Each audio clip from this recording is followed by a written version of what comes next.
बिहार विधानसभा चुनाव की आधिकारिक घोषणा होते ही राज्य में सियासी हलचल तेज हो गई है।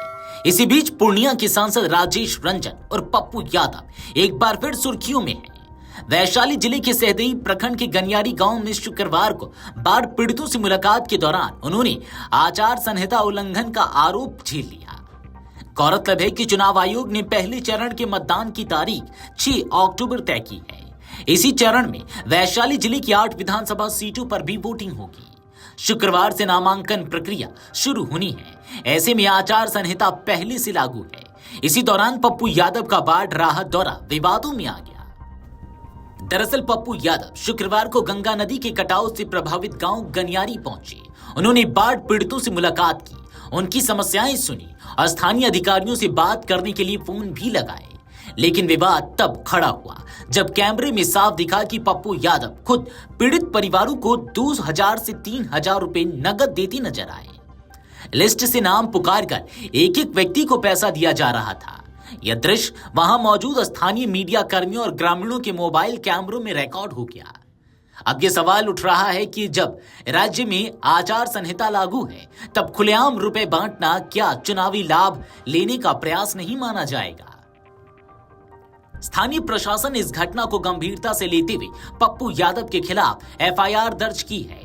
सहदेई ओपी थाने में दर्ज केस में उन पर चुनाव आचार संहिता के उल्लंघन और लोक प्रतिनिधित्व अधिनियम की धाराओं के तहत कार्रवाई की गई है।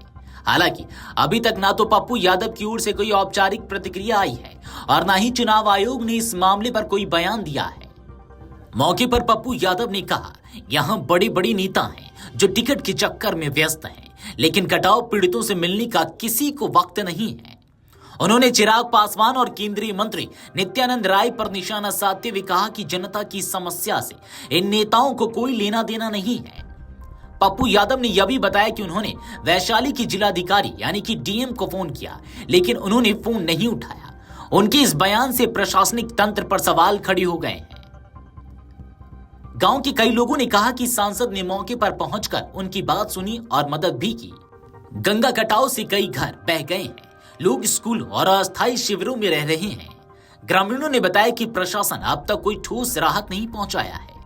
आपको बता दें कि चुनाव आयोग की ओर से अब तक इस प्रकरण पर कोई आधिकारिक टिप्पणी नहीं की गई है।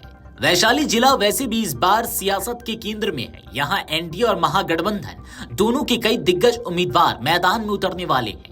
ऐसे में पप्पू यादव का यह विवाद चुनावी नैरेटिव को प्रभावित कर सकता है। अब देखना यह है कि प्रशासनिक कार्रवाई किस दिशा में जाती है। क्या पप्पू यादव को राहत मिलेगी या मामला चुनावी मोर्चे पर उनके लिए नई मुश्किलें खड़ी करेगा। वीडियो डेस्क अमरुजाला.com। अगर आप ये वीडियो YouTube पर देख रहे हैं तो हमारे चैनल को सब्सक्राइब कर बेल आइकन दबाएं और Facebook पर देख रहे हैं तो हमारे पेज को लाइक करें।